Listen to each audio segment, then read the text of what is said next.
1, 2, 3, we have 1, 2, 3 these things done. Welcome to the fourth and final video of this Trifusion series. Of these three lovely young ladies, or whatever the hell they happen to be, who knows exactly, but Genine, Genevar, and Alcanor, in those order. Alright, so this is all going to be post-commentary this time around, because I thought, hey, maybe I should actually enjoy what I do this time. And so I did. It's important to actually be able to enjoy the thing that you're actually drawing, or else it ends up usually, well, not always, ends up usually looking like a big old turd. Although sometimes, for some reason, if I hate something sometimes, it will come out okay. And I'll still hate it whenever I'm done. It drives me crazy. Anyways, I had a first instinct, I'll just go ahead and do like some, before I leap into some sort of idiotic story about Pokemon that I have, then I'll just go ahead and go over the basic designs of this. Now, I've already kind of gone over the basic principles of how to do fusions. You know, look at basic shapes. If an eye line is drawn a certain way and it has the exact same stroke on another design, you just do the thing that looks like an in-between of those two lines. If one's curvy, one is straight, you do one that's sort of curvy but kind of straight. You know, just basic stuff. But this one I kind of just left into it. I had that really rough initial kind of concept right there that I kind of had lingering in my head for a while, which kind of is a good thing, kind of is a bad thing to have it kind of stuck in your head because it can direct you in a way that you really shouldn't have it directed towards. But I say that because usually if you have something that's kind of wedged into your head, usually that can mean that it is the correct way to go. And sometimes it can just mean that you're an idiot. No, who knows? That's the reason why I drew several of these in a row. I kept trying to force myself to redraw it in different ways. But I kind of noticed that on most of these, it ended up just looking like the same design in a slightly different portrayal.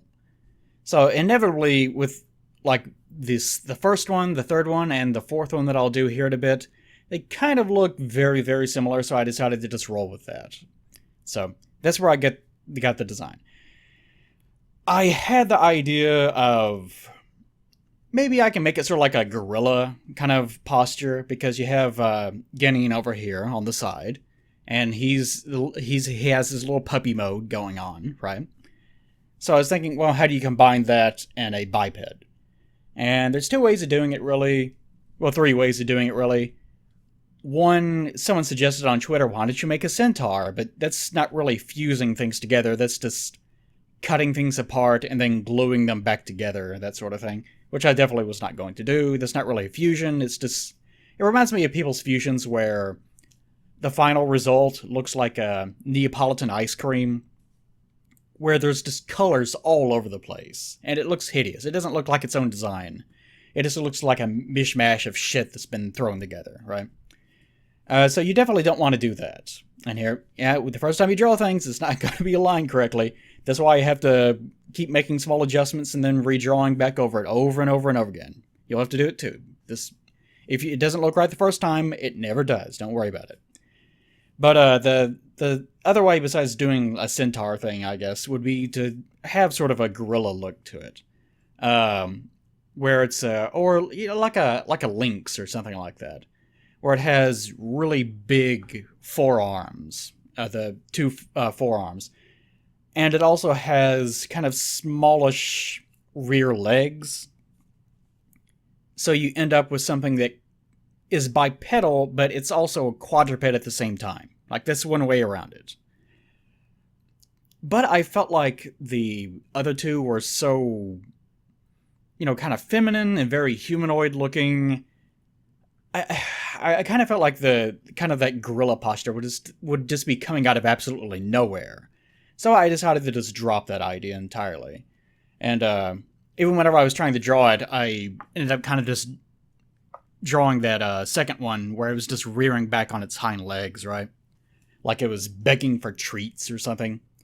But, yeah, that's kind of stupid too. So I decided, you know what, I'm just going to go with my initial kind of idea that I had. So actually really did enjoy drawing this one. one of the things I usually do at the end of these Trifusions is you'll notice that most of with the first three, usually it's just a trace over, sort of the original pose with the new design on top of it. And that's just for the sake of simplicity and for the sake of making it obvious what the details are. You don't necessarily have to draw the full body or anything like that, I guess, but, full detail is appreciated. And with the final one, usually I kind of go all out and try to make a more elaborate looking kind of posture design. But you can't make it too aggressive. I mentioned this in probably every Trifusion video I've ever done. But you can't be too aggressive with it, because if you end up being too aggressive with it, you end up something that might look like a pretty composition, but you can't see its legs, you can't see its face, you can't see its arms, or whatever. You can't see all the details that make the design a design. So as a result, you just end up shooting yourself in the foot and accomplishing absolutely nothing. So, I'll point this out. Kind of the form was pretty easy, but probably the most problematic part of it is going to be that little bitty skirt. Because one of them doesn't have a skirt. Getting over there does not have a skirt at all. The other two do, but one is kind of rigid and circular, and the other one is very flowy and ornate. And I got around that by having the sort of inseam one, the one that's drooping down.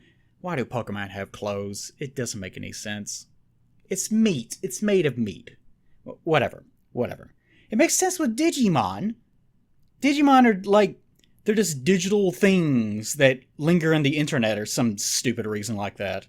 And they can look like anything because they're just random amalgamations of data. So it makes perfect sense. But Pokemon are supposed to be biological. But yet you can turn them into data and put them into Pokeballs? And supposedly the Pokeballs inside of them, they have their own environment. So the Pokemon actually live in them and age inside of them. Inside of this environment that's apparently its own encapsulated world? I don't know, Pokemon is so fucking weird. Okay, anyways, what the hell was I even talking about? I don't even remember what I was talking about. But, the dress. But, it was kind of hard because you had to make something look kind of furry, and you also had to make, Ginning doesn't have one, so it can't be that long, because you're doing an intermediate. I told my stream people that were watching this, I'm not going to draw the flames. It's just a reminder to me to draw an effect later on. I drew the flames. I totally drew the flames. Well, sort of. You'll see later. You can tell my thought process here, where I'm just kind of looking at the eyes and trying to decide, well, what exactly how should they be shaped? Because you have to kind of catch yourself. If you get too far into design and start getting really aggressive with it, then you can sort of lose yourself at it and start adding your own elements and kind of lose track of what exactly it is that you're supposed to be doing in the first place.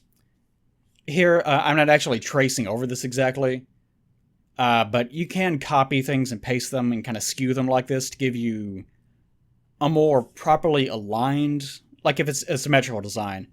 Because you want to make sure, if you've already drawn it once, it's already perfectly aligned. So you just have to copy it, then skew it down, and make a little bit of adjustments here or there.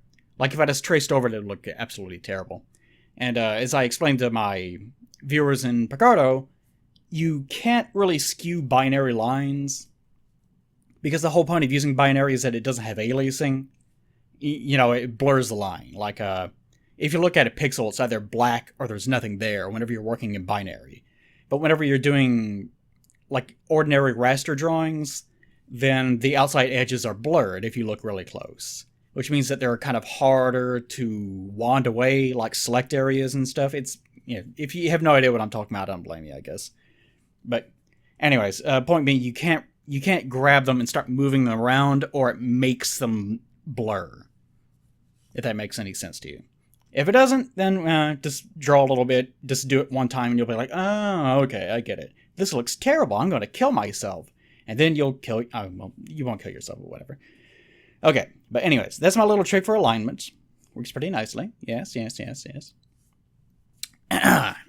But I think from start to finish, this one I pretty much had in my head the entire time, just about. I had not the exact thing. You never start drawing and it's the exact thing that you started drawing. I've mentioned this in Art Gripes before. But if you ever draw something, it's like, well, it's not exactly the thing that I wanted to draw. Get over it. It is never exactly the thing that you wanted to draw. Unless you're doing something like barren and soulless, like a charcoal drawing of a photograph of a celebrity or something, then yeah, it'll obviously, if you have the skill level anyways for it, then obviously it's going to come out looking exactly like the thing because you're just replicating something. Or that's true with pretty much anything. Like if you're doing replicas of Mona Lisas or something for a living, and that's all you do, then yeah, you're going to end up with something that you visualized because it's already there. It already exists. But for those of us that are drawing from imagination, that are just drawing something that does not exist yet, it's never going to look exactly the way that you kind of thought that it would look. Two reasons for that, really. One being that, it will evolve as you draw it. And the other being that the thing that you had in your head in the first place was never as realized as you thought that it was. That is, you have your idea, and you think, I know exactly what it's going to look like, But if you actually start drawing it, you will quickly realize, oh, I didn't know what it looks like exactly. I have a rough idea. I can kind of see it. It has like this detail here and this detail here, and it has this sort of color, and its expression is sort of like this. But all the things in between that, I don't know what those are. Because that's just how the human brain works. You don't really know. Even if you're visualizing something in your head, I don't even know how to explain this exactly, but you tend to imagine form and kind of maybe color, shape. You don't actually visualize the whole thing. I really don't know how to explain it any better. But, point being to all that. If you draw something and it ends up looking differently than what you set out to do, as long as it looks good, don't worry about it. If it's something completely from your imagination, and even if it's, it could have looked better if I had only done it this way or whatever, that's fine too. Just, keep in mind that you had the opportunity to do it again if you want to. And I kept your complaints in mind, YouTube comments. You're bitching about how it doesn't have enough volume in the bust. So this time I actually did a conscious effort to give it a big old suggestive, like Jasper-esque Steven Universe bust, where it's kind of tits, but not really at all. Just for you, you fucking perverts. Ta-da! Enjoy. Alright. There's a well-known kind of trope with me that I really like putting hands on hips in my poses for some reason. I don't know what it is. It's kind of just, it's very easy. It looks good.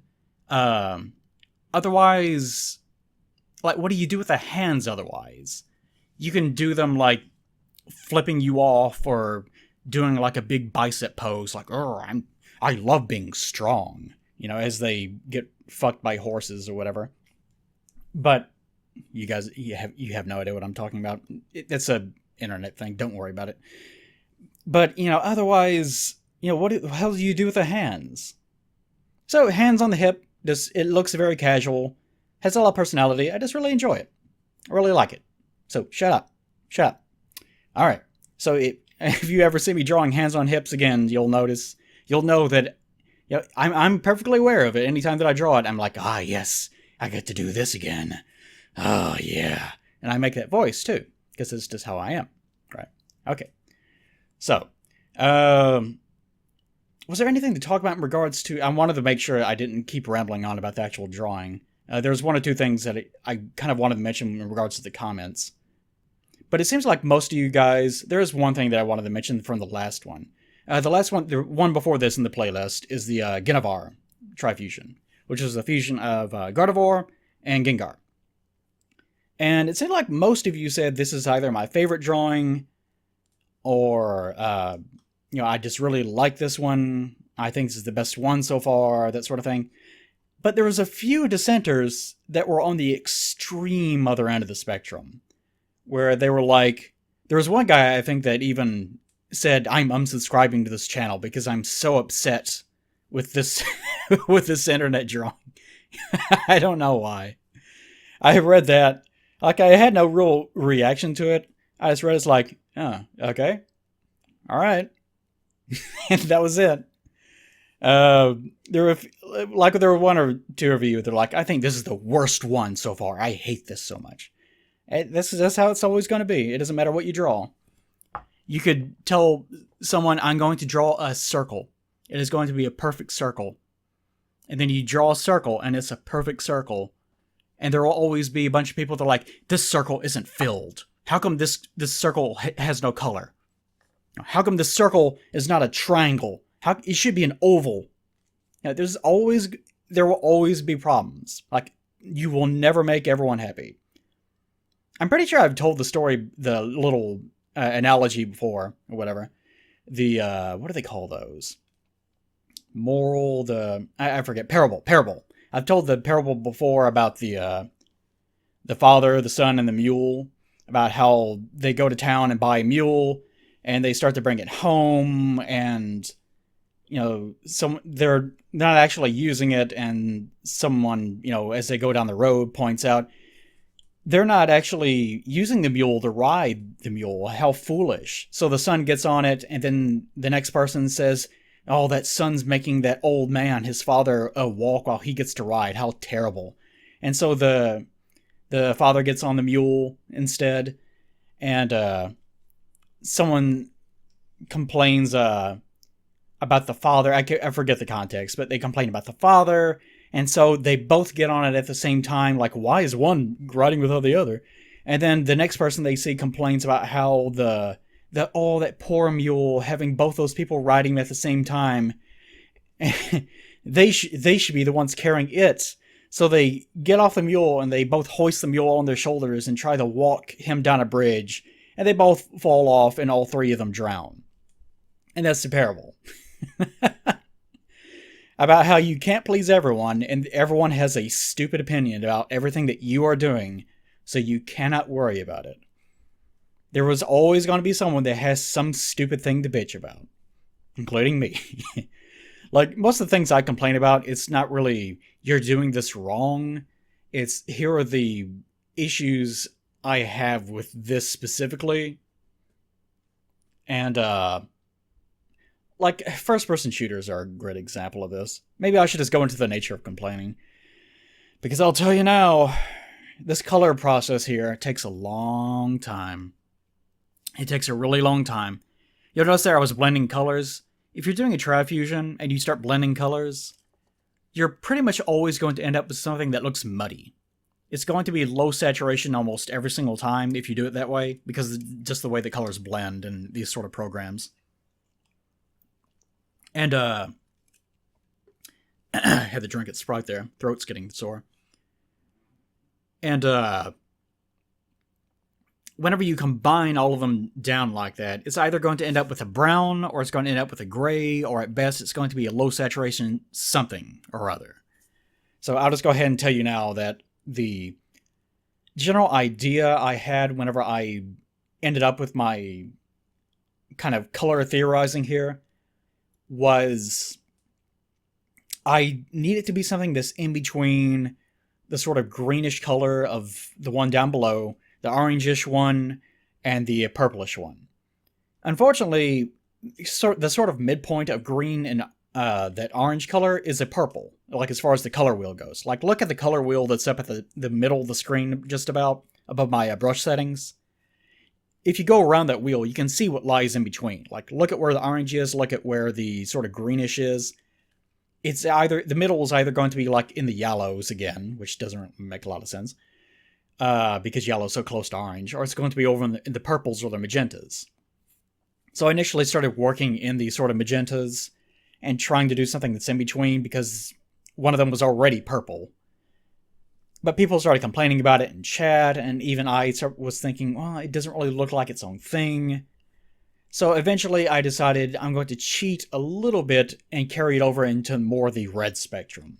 And as I was saying, as soon as I did that, there were like 3 or 4 people that were very, very upset in chat, because they didn't like it being pink. How dare you? They are gods. Their wishes should be law. Just things like that.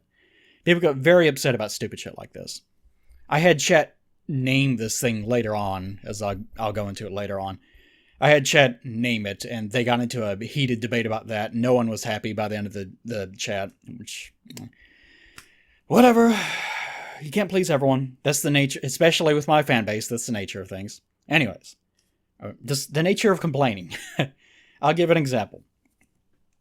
I do not like first-person shooters. I'll give this as an example. I really do not like first-person shooters.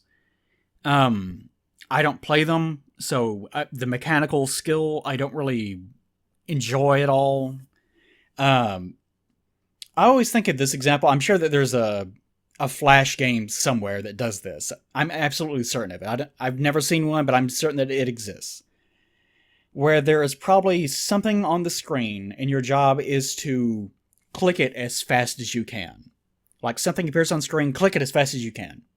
To me, that's like 80% of first-person shooter, like mechanical gameplay. Just see someone, move your mouse cursor onto their head, and try to keep it on their head for as long as you can. And that's what a first-person shooter is. Like, that's really all that it is, aside from like the minutia of like where you move on the level and things like that, which is a big component of first-person shooters. But as far as the mechanical aspects of it, that's what it is. Don't like that at all. I've always favored things that are more decision-based rather than, how young are you that your mechanical ability is still intact and things like that. Even whenever I was much younger and, I was... Like, I can feel myself slowing down all the time. You get that way as you get older, of course. I'm 34 now, I think. And I definitely am... I definitely don't feel the same as I did whenever I was 18, that's for sure. I could... As I was working and going to college, I could definitely feel myself slowing. Not because of the lack of physical exercise, but, just a part of getting older. You start to slow down. But even whenever I was younger, I didn't really favor first-person shooters all that much because I didn't really like the whole, you see a guy, he sees you at the same time, whoever manages to hold their mouse cursor on someone's head long enough, the first, he's the winner. I think that's stupid myself, but whatever. I know lots of people enjoy first-person shooters. I don't know why, but that's my personal taste.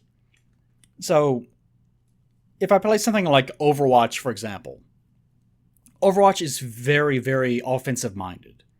It's obsessed with, damage. And even the developers have said, we are aware that defensive heroes are not really used in competitive play.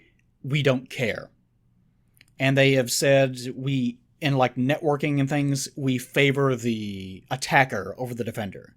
Which is, I hate to hear that from developers. Because to me, you should always, always favor the defender over the attacker. Every single time. Unless it's some very specific instance or something. Which I can't really think up off the top of my head. So whenever you say things like, we will always favor the attacker. Because we want to make sure that if you fire a gun at someone, and you hit them on your end, then they will die. Whereas I always think of it as, if you did nothing to warrant being killed, then of course you would never be killed. Because you did nothing wrong. You shouldn't be punished because someone on their end, did something that was actually impossible. So that's my logic. Anyways. But Overwatch, very, very offensive-minded. Very aim-heavy. Like, if you think about all the characters, even like the healers, for example. Like, there's Mercy, who is kind of useless because she doesn't passive heal like the other ones do. And, Lucio is going to be a god forever because he can heal without paying any attention. Also has one of the strongest abilities in the game of being able to speed boost people. And he can attack people at the same time. He can also one-hit kill people by pushing them off the edges of things and so forth and so on. Zenyatta can... Zenyatta is not even really a healer. He's a damage-based hero that can also heal without thinking about it. And Ana seems to be designed to be a sniper that is supposed to be able to heal, but no one really uses her that way. I didn't know anything about Blizzard, really, before starting Overwatch. I don't have a very high opinion of them now. Like, I was completely neutral on them whenever I started playing. But now that I've kind of seen the way that they behave and the way that they balance things, the way they design things, I just don't have a high opinion of them. I think they're kind of stupid. I don't think they really know what they're doing, in my opinion. Of course, I don't have much experience with them, but that is definitely the impression that I got. Anyways, yeah, all of their gameplay is very, very offensive minded. Even their healers are usually damage dealers. Like, that's how bad it is. So that's one of those things where, like, in regards to first-person shooters, they are not designed for people that favor decision-making. Like, I play a lot of Civ games, XCOM, shit like that, right? So whenever you get into these formats where you are meant to die, like, you're born to die in a first-person shooter, there are people that will go, like, a whole match without ever dying sometimes, but it's pretty expected that you should be dying constantly. And there's this logic that's pervasive in first-person shooters that if everyone dies all the time, then that means that everyone's having fun. Because everyone is on an even playing field, right? No, I most definitely do not share that sentiment at all. I cannot enjoy a game. I've discovered this about myself. I cannot enjoy myself unless I am alive. Like, if I ever die, I have this mentality of failure. Like, I did something wrong. What was it? In a first-person shooter, the answer is often nothing. You did nothing wrong.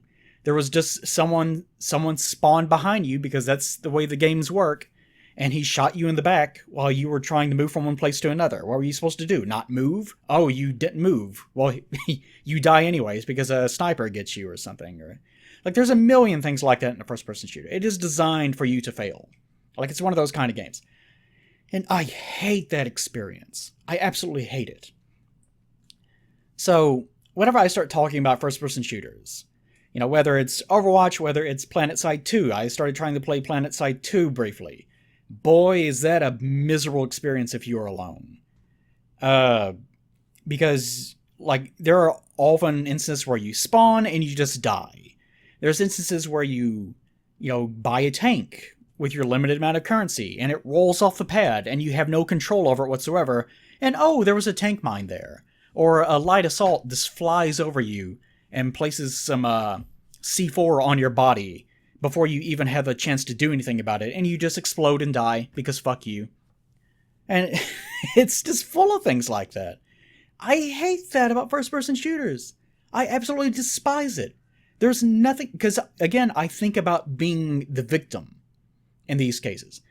If in any game, I always see things from the perspective of the person being attacked. I never see them from the perspective of the attacker. Whenever like something happens in a game, like, we're going to release this weapon, we're going to release this ability, 100% of the time, my first thought is, oh boy, they're not thinking about this. Because, like, take Sombra, for example, the theoretical stealth class that's going to be coming out in Overwatch. It hasn't come out yet as of this video. But it's supposed to be a stealth class, and stealth classes in first-person shooters are always miserable. They're just like snipers, in that they are very weighted towards the attacker. And they're... See, I'm drawing these flames. And they're not really weighted towards the defender. Like, the logic of a sniper, for example, is I can one-shot kill, these people on the map. And, but I have to aim really, really well, right? And that's the logic of it. That's the balancing of it. Is, sure, they can one-hit kill anyone, but it's hard. But looking at from the perspective of the defender, the defender that, he gets one-shot killed. He goes through a doorway or something and just dies. What did he do wrong? In many cases, nothing, because that doorway is something on the map you must go through.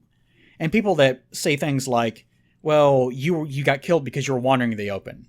That's the number one thing that sniper players always say. And holy shit, our sniper... Battlefield 1's beta is on right now. The map is littered with sniper icons. Everyone is a sniper. No one plays anything else. And people bitch about tanks being overpowered. But the people saying this are people that will not play assaults. Because assaults have like a million ways to kill tanks, but no one wants to do it. Because everyone wants to be a sniper. The same shit that's been around since... Quake Unreal Tournament back in the mid 90s, people still do that shit. They will never learn. Everyone is always going to be like that. Everyone always wants to be the sniper. Anyways, that's the counter complaint from snipers. You shouldn't have been wandering around in the open.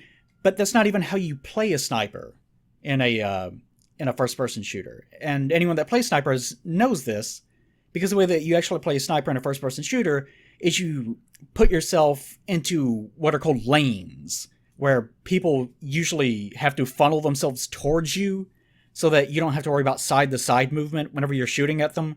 And often you establish yourself in front of a doorway or a choke point of some kind, where people have to walk through and you can just align a shot perfectly on their head because they must be in this place. People shoot at corners in first-person shooters for that reason, because you have to go around them. And since you have to sort of go towards the person shooting at you whenever you're doing that, then as they turn, then there's no way for them to dodge. So the defender, in the case of the defender's not doing anything wrong. They're just going where they must go. So they're kind of just fucked either way. But anyways, I should be wrapping up this idea. I talk about first-person shooters this whole thing. But the general gist of it is that when complaining about things, often, if I try to summarize all this rambling, often the whole problem with it is that the personal preference for what you see, what you value in something, is going to often eclipse the design of whatever it happens to be. That is, if you like this design as it is, then fine. You're the person that plays first-person shooters and likes first-person shooters. But if you're someone that looks at it and goes, I wish it was like this, then there's nothing wrong with the design, but you value some aspect of it that is not being exacerbated or glorified in the final design as it is. And I talked about this in the prior video, but, just like first-person shooters, I hate playing first-person shooters, but there are elements of first-person shooters I really do enjoy, like the Battlefield games, PlanetSide, even Overwatch. Like in Overwatch, I love playing Reinhardt, but Overwatch kind of turned into Reinhardt the game for me because everyone is so oriented around aiming in that game, which is first-person shooter, that's how it is. And in PlanetSide 2 and in Battlefield, there's I love being inside of a tank in those games. Because, coming from Star Siege, I'm very lead-oriented in my aiming. I don't like putting my cursor on someone's head as they jitter and bunny hop around the screen. I hate that so much. I fucking hate doing that. I can do it. I hate it. It drives me crazy. But the moment that the game slows down and it becomes more about, do I pull the trigger now? No. Don't pull the trigger just yet. Wait a second. Now pull the trigger. Oh, and they die. I love doing things like that, where it's more decision-oriented, where you're making good decisions instead of very rapid ones, which is different. They have overlap. Before you start bitching about it in the comments, there is overlap, of course. But that's my general gist of it, is there are elements of those things that I really, really like, and I would love to see more of them, but it's ruined by this other component that is the primary component of the entire genre. And in the case of physical art design, it's kind of the same thing, where there are elements of something that you might value greatly. Oh, I really like this one element of this thing. But the rest of it is garbage to you. Whatever. The guy that wants to unsubscribe because, this thing's not sexy enough. How dare you? How dare you? So, the answer is not really go somewhere else, necessarily. I can't go anywhere else if I'm looking for a first-person shooter that is not those things, because that's what a first-person shooter is. It's just a case of, I don't like playing them, but I will tolerate them because there are elements of it that I really enjoy. And that's why I'm waiting for things like For Honor and stuff to come out, because it's that same sort of format of, physically moving a character around, but it's slower, more decision-oriented, blah, blah, blah. I've been over that. So, it's a case of, if you don't like the design, now don't just bitch about it. You can bitch about it, whatever. But, fix it. Learn to design yourself. Draw yourself. If this is a common problem in writing, it's if you don't like the way that someone is writing a setting or whatever, then make your own setting. I know, especially if you're young, you get very attached to things. Like I see on Tumblr, random Tumblr feeds from blogs or whatever on that site. I see all the time in relation to Pokemon. Like, people with their own sort of weird setting where the Pokemon dress in little scarves and glasses, and they have their own unique hairstyles, but they're still just Pokemon, but they have names, and they have, like, they go to the office and stuff. And that to become, it's so weird to me. Because you're just plucking this whole thing. you're just taking Pokemon wholesale, and then just going, this is mine now, I made this. Like, why don't you just make your own thing? Why not just make your own setting? Like, you can do anything in your own setting. And I get it won't be as popular, especially not right away. Like, I have my own setting. Some people care about it, but not many, because I haven't really been able to make anything with it just yet. But it's still mine. And that's the reason why I draw, because it's mine. These are my things. I'm doing a Pokemon sort of fan art right here. I'm doing a Trifusion. But this design is still me. It's still mine. These are all the things that I wanted. And that's the liberating thing about art in the first place, is that you can do anything. If you want to see what something looks like, if it was this plus this, then you can do it. That's the value of art. But anyways, alright. Hope you guys enjoyed this creature, which I went through a bunch of names, and chat was really bad about naming things. I asked chat several times, what do you think about the color scheme? And some people were like, make its tail green, but make the rest of it blue, but also aren't, like what I was talking about in Neapolitan. Some people are absolutely terrible at doing this. And even though I keep telling you people all these rules about, these guidelines are good. You don't have to abide by them stringently, but these are very good guidelines to go down. A lot of you will just completely ignore it. Just completely ignore it. And just do the very thing that I'm warning you not to do. Just don't listen. But chat tried to name this creature. I ended up giving it 3 different choices out of the ones they seemed to like the most. And they picked one that it sort of sounds like Aravar. And I said, doesn't that sound like au revoir? Can we just not do that? They're like, no, we love it, we love that. But I decided, okay, Aravar it is. I decided to change it anyway. So this one is named Aravar. So fuck you. I even told them at the time, congratulations, I will probably ignore it completely. So, au revoir, or Aravar. Pretty Aravar. I wanted it to sound sort of feminine, but also kind of powerful, so I wanted it truncated. I didn't want it to be just a slamming together all their names, where it'd be like Arkanavar-gin or something terrible like that. You don't want to do that. You want to avoid that. It needs to be its own thing. So, anyways, until next time, everyone, I hope you enjoyed this last 20 minutes of me rambling over static images of the things that I got through drawing. But first-person shooters aside, terrible game series aside, like Pokemon, that don't seem to know what they're doing, again, it'd be nice if I could just make my own series with blackjack and hookers. Forget the series. But I can't do that. That's one of the problems of a lot of these things. I say that, go out and do your own thing, but sometimes you just don't have the resources. Like, there's a lot of things I would love to do, but I don't have the resources, don't have the personnel for it. But anyways, alright everyone, happy masturbating or whatever it is that you do. Farewell, beautiful Aravar. Au revoir.